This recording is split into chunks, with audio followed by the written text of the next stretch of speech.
Olá, pessoal, boa noite, tudo bem?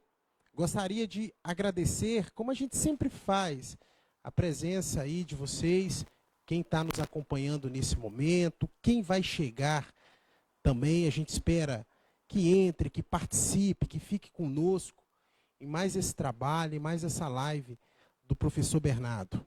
Então, é sempre bom estar com vocês, é sempre bom poder compartilhar conhecimento e informação, que é para isso que nós estamos aqui, para instruir você, para instruir a sua família, para que todos possam, através do conhecimento, através da informação, através da educação, a gente possa realmente tornarmos pessoas melhores. Eu faço questão de agradecer também aqui os meus amigos que estão aqui, o Will, o Anderson, o pessoal da equipe. Vocês estão percebendo aí que devagarzinho a gente vai dando uma melhorada no nosso cenário, já tem um pano de fundo, já tem aqui um quadro legal, bacana para vocês, enfim. A gente faz com carinho, a gente faz com respeito e com responsabilidade, porque é assim que a gente precisa trabalhar com educação. Então, meu muito obrigado e gratidão a cada um de vocês por estar e por acreditar nesse projeto, que é o projeto de educação. Uma educação onde se faz com carinho, com união e com responsabilidade. E o tema de hoje é a responsabilidade familiar sobre o uso da tecnologia pelos filhos. Mais uma vez, nós vamos caminhar trazendo a família para o contexto do acompanhamento do dia a dia da educação do seu filho. Vocês perceberam que semana passada nós fizemos uma outra palestra online falando da responsabilidade da família no processo de aprendizagem. Hoje, mais uma vez, a gente bate na responsabilidade da família no cuidado, no zelo, na fiscalização do que os seus filhos estão utilizando no celular, nas redes sociais, na internet como um todo. E nesse sentido, pessoal, voltando e falando da educação, que é algo que a gente tem que diariamente falar, brigar, bater na tecla, porque a educação realmente ela transforma a vida, ela gera oportunidade, ela cria perspectivas. É através da educação, portanto, que a gente consegue ter uma ascensão social. Então nós temos que ter força, nós temos que lutar e acreditar que tudo e qualquer projeto onde se fala, se mostra e se preocupa e coloca na prática a questão da educação, eu tenho certeza que a gente vai ter uma vida melhor. Quando a gente começa a falar de educação, a educação que eu sempre trago para vocês aqui, é importante a gente ter isso como pano de fundo e como início das nossas conversas. É uma educação ela pensada como se fosse um processo misto, pessoal. Não é uma educação que o professor Bernardo vem bater na tecla só do conhecimento de história, de geografia, de matemática, de ciências. Isso é fundamental, isso é importante. Mas essa educação que a gente fala é uma educação no sentido global, na acepção mais macro. É uma educação trabalhada, portanto, pela família, pela escola e pela sociedade como um todo. Sabe por quê? Porque se a gente pensa, vê se vocês conseguem entender e acompanhar. Se a gente pensa na educação como um processo misto, onde envolve esses três pilares, família, sociedade e escola, a gente passa a ter um verdadeiro processo educacional que prepara o indivíduo a se tornar um cidadão detentor de conhecimento sobre os seus direitos e sobre os seus deveres. E uma coisa é certa, se eu sei qual é o meu direito, se eu sei qual é o meu dever, se eu sei exercitar, eu tendo a ter uma vida com mais qualidade. Eu tendo a fazer com que a minha vida seja num eterno aprendizado, numa eterna evolução e num eterno desenvolvimento. Quem não quer se desenvolver?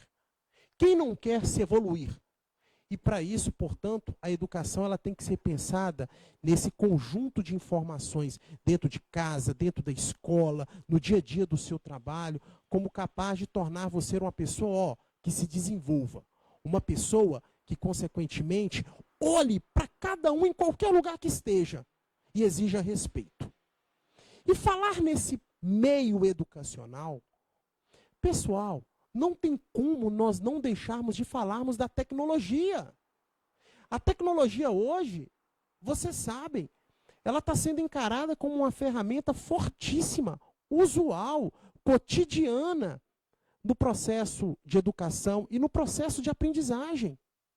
Você imagina hoje, e eu falo isso independente se estarmos em período de pandemia, onde nós estamos usando e fortalecendo ainda mais as redes sociais. Não, eu falo isso desde antes. A tecnologia ela vem ganhando uma força muito grande dentro das escolas. Ela vem ganhando uma força muito grande dentro do nosso dia a dia, do nosso cotidiano. Imagine se você, no seu trabalho, dependendo do que você faz, você não ter condição de usar uma internet. Imagine dentro de casa, pelo que você faz e pelo que você precisa fazer, você não tem um Wi-Fi, não tem um acesso à internet, não tem um acesso ao computador. Educação, ela não é diferente.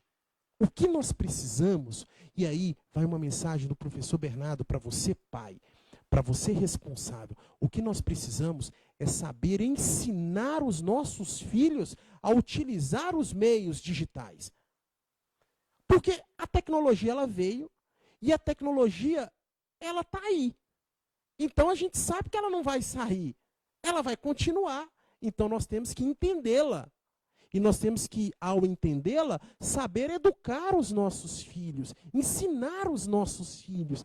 E atenção, pai, atenção responsável. Essa educação, esse ensinar a usar os meios digitais, não é uma função tão somente da escola, é nossa, é da família, é da sociedade. O que o professor Bernardo está fazendo aqui, nada mais é do que um papel, nada mais é do que um dever, uma responsabilidade que eu tenho como cidadão para ter uma sociedade mais digna. Se você pega, aí sai o professor Bernardo e entra o advogado Bernardo. Se você pega o artigo 227, eu acho que é esse, da Constituição, ela diz, a família, a sociedade, o Estado tem o dever de garantir a educação aos filhos. E faça uma interpretação extensiva a esse dispositivo da Constituição. E quando fala garantir o direito à educação, entenda-se educação como todos os meios capazes de levar conhecimento ao seu filho. E a tecnologia é uma delas. A gente sabe muito bem, e aí eu avanço um pouco, que não é fácil o que o professor Bernardo está dizendo, principalmente para os pais e para os responsáveis. Não é fácil dizer aqui, os pais são responsáveis também por educar os seus filhos e ensiná-los a utilizar os meios digitais. É difícil, pai. É difícil, responsável. Porque eu sei que essas práticas tecnológicas a cada dia se inovam. E nós não conseguimos acompanhar. Eu não consigo. É comum. A gente não consegue acompanhar tanta tecnologia, tanto aplicativo, tanto tipo de rede social diferente, tanto tipo de grupo. E aí, nesse sentido, a gente acaba se sentindo engessado. E muito mesmo, sem condição de parar e educar o filho e ver o que ele está fazendo e dizer, olha, isso é conteúdo apropriado, isso é conteúdo inapropriado. Às vezes a gente se perde no meio dessa questão tecnológica. Isso é comum, isso é normal. Mas a gente precisa, juntos, começar a falar e começarmos a pensar como que nós devemos lidar com os nossos filhos no uso dessa tecnologia. E aí, eu queria muito convidar a vocês para a gente fazer uma reflexão de uma fala da Carolina de Aguiar, que eu fiz questão de colocar para vocês e eu vou ler junto, bem devagar. Entenda, Anderson, tira o professor da tela e coloca essa frase e quando tiver ok, você me dá um sinal que eu faço questão de ler. Pessoal, acompanha. Resume tudo que o professor Bernardo falou. Nisso aí. Educar na sociedade da informação não é apenas investir em um aparato tecnológico e ensinar a usá-lo. Não adianta o estudante saber como utilizar a ferramenta digital. É preciso educá-lo sobre como utilizá-la, de maneira responsável, ética e segura. É dever do educador, portanto, orientar no uso correto da rede, indicando as consequências da utilização inapropriada, não só para o indivíduo, mas também para a sociedade. Carolina de Aguiar. Volta para a gente. não é apenas dar um celular. Não é apenas você permitir que o seu filho se insira, né, nas redes sociais, e ali faça parte de grupos, e ali se socialize, entre em relacionamentos, entretenimentos, porque a rede social ela tem essa função, né, de entreter, de se relacionar. O importante é você sentar do lado dele. E você não apenas dar, investir, toma meu filho o celular, mas é saber, informar, ensinar, educar ele a usar. Com responsabilidade, com segurança, com ética. E para isso, eu gostaria muito, com toda sinceridade, passar algumas dicas, algumas sugestões aos pais, aos responsáveis e ao familiar. Para que esse educar seja possível, para que esse educar seja factível e a gente consiga sobrepor, a gente consiga superar essas inovações tecnológicas que nos deixam intimado. E a primeira é o seguinte: mostre-se interesse com seu filho. Quando você mostra interesse, você escuta o que ele tem a dizer, acompanhe o meu raciocínio e reflita comigo. Quando você mostra interesse e quando você escuta o que ele tem a dizer, você gera para o seu filho uma confiança. E o seu filho se abre, o seu filho se mostra, o seu filho começa a conversar com você e você começa a entender quais são os interesses dele. Segundo, faça diálogo. Dialogue com seu filho. Meu filho, o que você está querendo? Aonde que você está entrando? Vamos olhar juntos. É importante isso aqui? Por que você quer entrar nessa rede? Ou por que você está conversando com esse grupo? Por que você quer fazer parte dele? Com isso, você, pai, consegue entender o caminhar do seu filho nas redes sociais e ao dialogar com ele, você consegue naturalmente, consequentemente, você consegue dizer esse conteúdo é apropriado, esse conteúdo é inapropriado e você consegue realmente bloquear aqueles conteúdos que não prestam para o seu filho. Primeiro, mantenha-se interesse nele. Segundo, dialogue. Terceiro, como consequência desses dois primeiros, acesse juntos. Senta do lado dele, vamos acessar esse aplicativo, vamos acessar essa rede social, que você consegue entender o universo dele, num contexto de confiabilidade, mas não se esqueçam. E aí fica a quarta dica do professor. Regra e limite. Isso faz parte.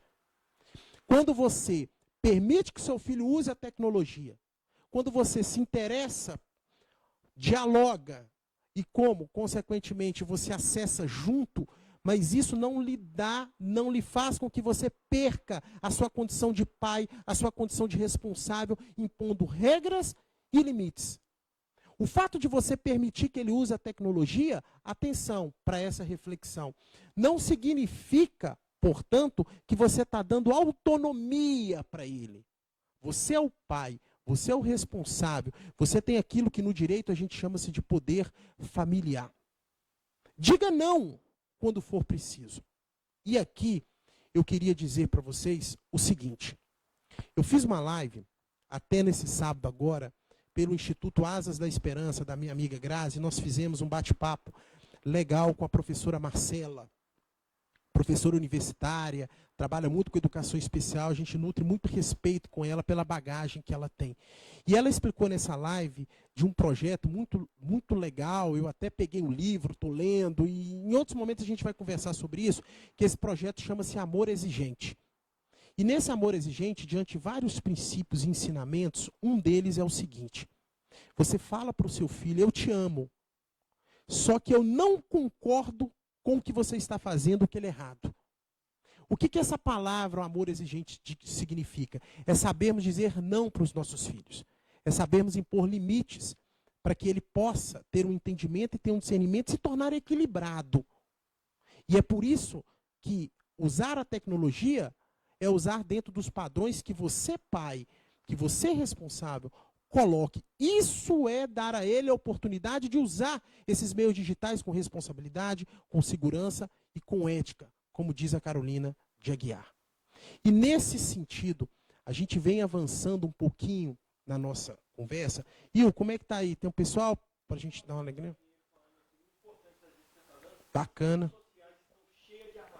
Veja, Débora, obrigado, advogada, grande amiga. e disse uma coisa interessante, as redes sociais estão cheias de armadilha. E como tá, né, doutora Débora? E como tá? É por isso que a gente tem que tirar um tempinho enquanto pai, enquanto tutor, enquanto zelador, enquanto responsável, para exercermos essas dicas, ou algo mais que você se sente necessário. E aí, a gente avança um pouco, e eu quero deixar, desse finalzinho dessa conversa aqui com o professor, já deixar uma mensagem para vocês que parece-me, e aí é algo próprio, que tolir o seu filho de usar os meios tecnológicos não seria uma boa medida. No meu entender, não é uma medida adequada. Você precisa, mais uma vez para a gente frisar, você precisa ensinar o seu filho a utilizar. Você precisa realmente estar próximo e demonstrar para ele que a utilização da tecnologia vem trazer vantagens para a educação do seu filho. Você vai despertar, a tecnologia desperta no seu filho a curiosidade, a tecnologia ela estimula projetos pessoais que o seu filho possa ter em vendo cases de sucesso e estreitos laços familiares. Lembra de acessar junto, manter interesse, participar de diálogo? Então, tem vantagens a tecnologia para a educação do seu filho. Por isso, tirá-la de uma forma abrupta, talvez não é a medida. E sim poder ensinar. Fazer com que ele disserte os conteúdos apropriados dos conteúdos inapropriados. Você sabe por quê? E aí o professor vai chegando na sua fala final. Tem uma lei, tem um artigo de uma lei que diz o seguinte: os pais são responsáveis pelos atos praticados pelos filhos menores. Eu vou repetir, e eu estou chegando no meu final. Se a gente fala de responsabilidade familiar, a gente fala de responsabilidade familiar tanto do ponto de vista social, familiar, como eu falei há pouquinho, mas também do ponto de vista legal. E eu deixei esse legal para falar nesses 2 minutinhos finais. Will, controla meu tempo aí, tá? Bacana, a gente já com 2 minutinhos eu fecho com vocês. Os pais são responsáveis pelos atos praticados pelos filhos menores. Significa dizer que se o pai não controla, não fiscaliza o que o filho está utilizando nas redes sociais, e essa utilização indevida do seu filho menor venha causar algum prejuízo, alguma agressividade, algum desabor a alguém, você sabia, pai, que você pode ser responsabilizado por isso? Por quê? Os pais são responsáveis pelos atos praticados pelos filhos menores. Me permita dar um único exemplo para a gente fechar. Há uns 4, 5 anos atrás, desculpa se eu errei esse tempo, no interior de uma cidade de São Paulo, eu vou falar essa historinha para fechar e vocês vão lembrar. No interior de uma cidade de São Paulo, uma adolescente que praticamente ficava o dia inteiro dentro de casa, trancafiado num quarto. Jogava um determinado jogo. Um jogo altamente violento, um jogo altamente agressivo com utilização de armas e xingamento à torta e à direita. Os pais não fiscalizavam, inclusive nem acompanhavam se o filho estava indo para a aula. Porque trabalhava-se direto, não tinha essa preocupação que a gente tenta bater, que a família tem que estar junto. Resumo da história. O filho não ia para a aula durante meses, ficava trancafiado dentro do quarto, praticamente 24 horas hipnotizado nesse jogo que estava nas redes sociais, um jogo violento e um jogo altamente agressivo do ponto de vista verbal. Qual foi o resultado? A criança, esse adolescente, viu tanto esse jogo que muitas das vezes se desmaiava por fome e acordava, comia rapidinho e voltava na fissura total. Ele ficou tão obcecado com o conteúdo dessa rede social que ele encarou aquilo como um processo normal. Ninguém fiscalizava ele, ele não tinha nenhum tutor, ele não tinha ninguém que colocava freio, impunha regras e impunha limites. A consequência disso, que ele entendeu que esse universo das redes sociais a qual ele estava assistindo fazia parte da vida real. Num determinado dia, ele conseguiu algumas armas, conseguiu faca, um machadinho, colocou na mochila e foi para a escola. E tudo aquilo que ele viu no desenho, tudo aquilo que ele viu no jogo, por estar tão obcecado por aquele conteúdo, ele fez a mesma coisa no pátio da sua escola. Se você lembra, eu acredito que muitos de vocês aí possam estar lembrando dessa história. E ele foi interrogado, foi ouvido e realmente deixou claro que o comportamento dele, ele quis se assemelhar a um comportamento que ele via nas redes sociais. Por quê? Porque ele não teve controle, ele não teve a presença da família. E é isso que pode levar os nossos jovens, se a família não chegar junto com a escola, se nós não tivermos ações como essa, com um caráter de prevenção, mas acima de tudo, de desenvolvimento, acima de tudo, de fazer com que a tecnologia seja utilizada para o bem, para ajudar, para estimular e para avançar a vida dos nossos jovens que tanto a gente precisa. Pessoal, muito obrigado. Esse é o recado aí do professor Bernardo por mais essa live. A gente conta muito com vocês. Na quinta-feira a gente volta aqui no Facebook do professor Bernardo para mais outros assuntos. Fiquem à vontade para sugerir, para indicar, para criticar. Nós queremos construir uma sociedade junta, com ideias bacanas, com encaminhamentos que sejam possíveis de serem feitos. Porque é só dessa forma que a gente consegue junto avançar e ter uma vida um pouquinho melhor. Brigadão, gente, pela presença. Boa noite, fica com Deus e até a próxima. Sempre à disposição de vocês, tá? Um abração. Will, Anderson, mais uma vez, ó, nota 10 aí para essa equipe. Tchau, gente. Um abraço.